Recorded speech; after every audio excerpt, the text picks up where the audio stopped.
Hi guys! Welcome back to my YouTube channel. Ako po si Jackie, isang OFW land-based na kasalukuyang nagtatrabaho ngayon dito sa Riyadh, Saudi Arabia.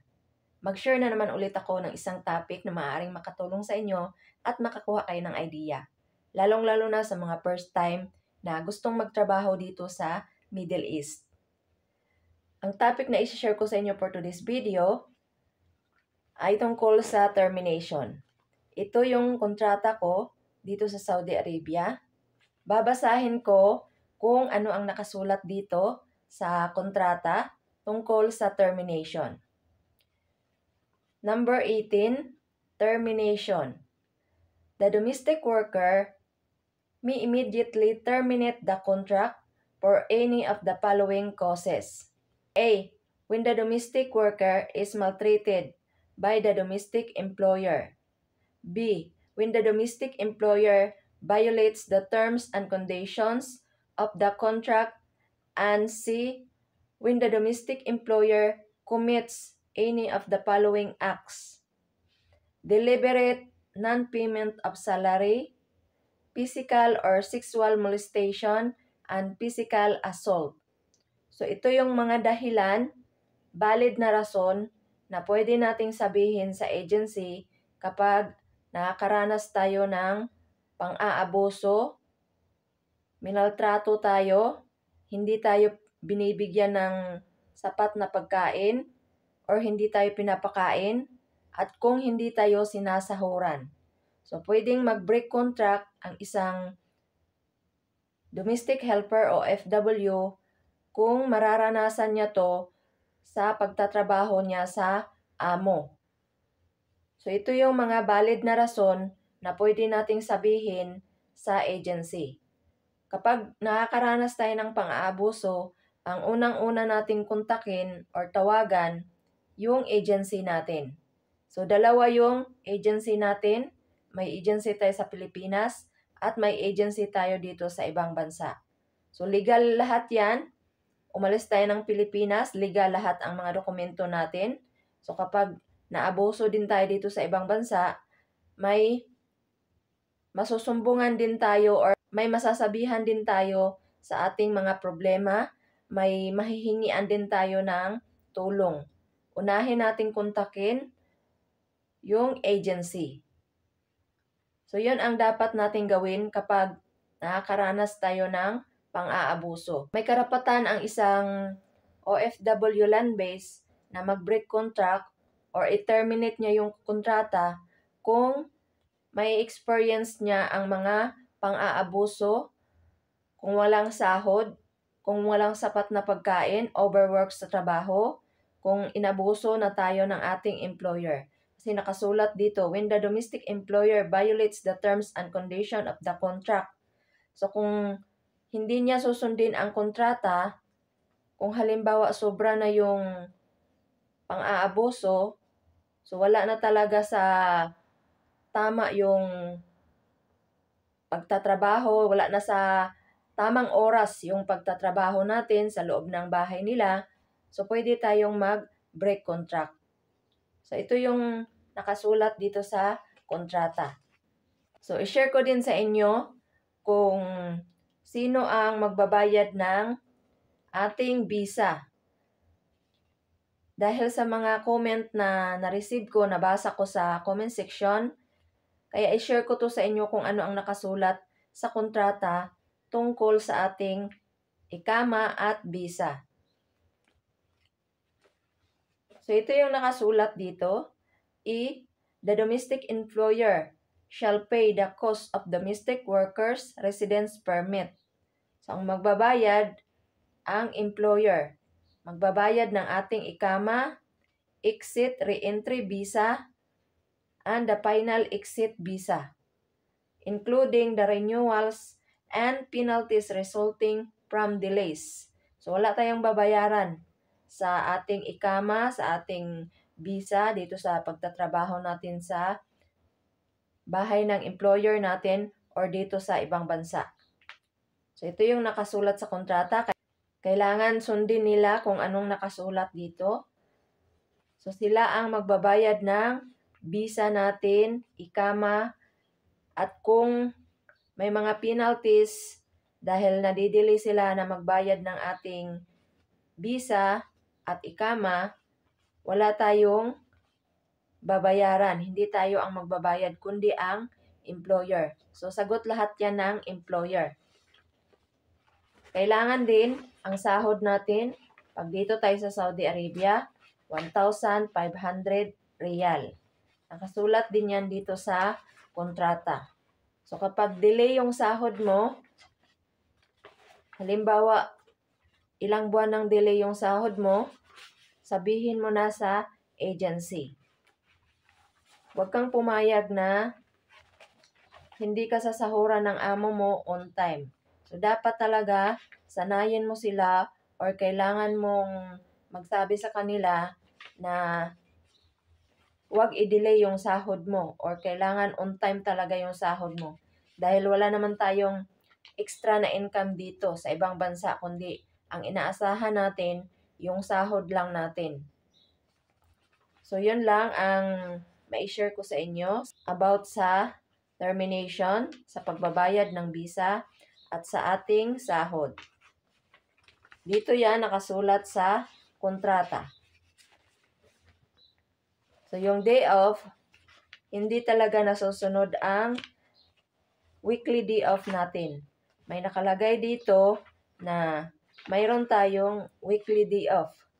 Sa mga kasambahay, nakasulat sa kontrata na may weekly day off tayo, pero hindi talaga yan nasusunod.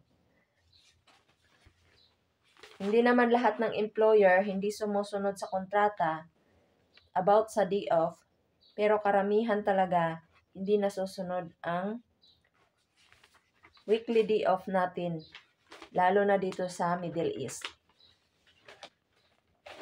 So, tiisin na lang natin kung hindi tayo mabibigyan ng day off.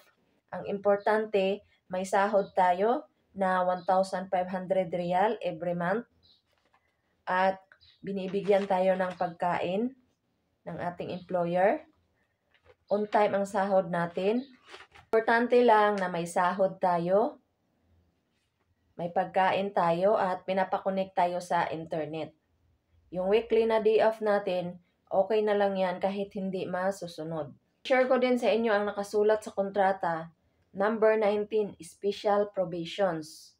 The responsibility of informing the domestic employer regarding the departure and arrival of the domestic worker in the Kingdom of Saudi Arabia shall be that of the Philippine Recruitment Agency in coordination with Saudi Recruitment Office. B. The domestic employer and his family members and the domestic worker shall treat one another with respect and dignity. So, kailangan nating irespeto yung amo at ganun din yung amo natin sa atin. So, mayroong respect and dignity na nakasulat dito. So, kapag naabuso ka na at hindi ka nirespeto ng employer mo, pwede ka ring mag-complain. Kasi nakasulat dito, the domestic employer and his family members and the domestic worker shall treat one another with respect and dignity. C. The domestic worker shall work solely for the domestic employer and his/her immediate household. D. The domestic employer shall not deduct any amount from the regular wage of domestic worker, except in the cases stated in domestic workers' regulations. E. The domestic employer shall pay the cost of domestic workers' residence permit, ikama, exit re-entry visa, and the final exit visa, including the renewals and penalties resulting from delays. So, nakasulat talaga yan dito sa kontrata. F. The passport and work permit or ikama of the domestic worker shall remain in his/her possession. Under no circumstance shall the domestic employer hold in his possession the passport, ikama, and other personal documents of the domestic worker. So, nakasulat din dito na ang ating passport at ikama, tayo ang humawak or ibigay sa atin yung passport at ikama. Pero may mga employer na hindi talaga nila binibigay sa mga kasambahay nila yung passport at ikama dahil takot silang lumayas yung kanilang kasambahay. Kasi kapag may passport ka at ikama, kami sa mga kasambahay ang tumatakas at magtatrabaho sila sa ibang bahay or magtatrabaho sila sa labas. Maghahanap sila ng trabaho sa mga supermarket, sa mga restaurant, or sa mga park, sa mga food truck. May mga kasambahay na ganun ang ginagawa. Kaya yung ikama at passport, tinatago talaga yan ng employer. So, bawal kasi yun. Hindi talaga pwede kasi ang visa natin nakapangalan sa employer natin. Pero may mga kasambahay talaga na hindi mapagkatiwalaan kapag binibigay sa kanila yung passport at ikama nila, gumagawa ng paraan para makaalis, makatakas, makalaya sila or makapagtrabaho sila sa labas. Yun ang ginagawa ng ibang kasambahay. Kaya ang ginagawa ng employer, tinatago nila, sila yung nagtatago sa ating passport at ating ikama. Yun ang isa sa mga dahilan kung bakit ang ikama at passport ay tinatago ng employer or ang employer ang nagtatago sa ating mga dokumento na dapat sa atin yun. Dapat ibigay ng employer yun sa atin. Marami na kasi ang mga nangyayari na ganyan ang ginagawa ng iba nating mga kababayan na domestic worker o OFW. So, yun ang explanation ko about sa ating passport at ikama na ang employer ang nagtatago. Based lang din sa aking experience. G. The domestic worker shall be allowed to freely communicate with his/her family and the Philippine Embassy Consulate on his/her personal expense or account. H. The domestic employer shall explain to the members of his household the provision of this contract and ensure that these are observed.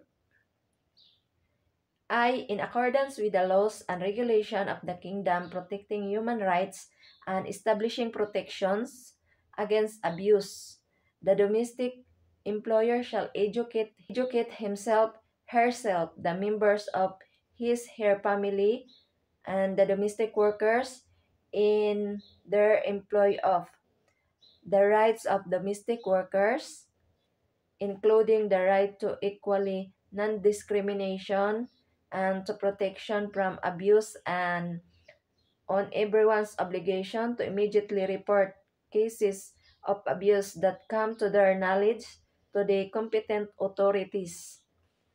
So, ito yung mga nakasulat sa kontrata. Nakatranslate siya sa Arabic. So, kapag hindi nasunod ang mga nakasulat dito, pwede nating isumbong sa agency. Kung halimbawa, sobra na ang pagtrato sa atin. Kumbaga, naabuso na tayo. Pwede nating i-report sa agency. Agency ang unang-una nating sabihan. Huwag yung ating pamilya. Kasi yung pamilya natin, matarantayan sila, mamroblema yan sila at wala silang maitulong sa atin dahil hindi nila alam kung paano asikasuhin yung ating problema, kung paano i-process yung ating mga problema para masolusyonan. So, ang unang-una nating sabihan, agency. Dalawa yan sila, agency sa Pilipinas at agency dito sa ibang bansa. Proceed ako sa letter J.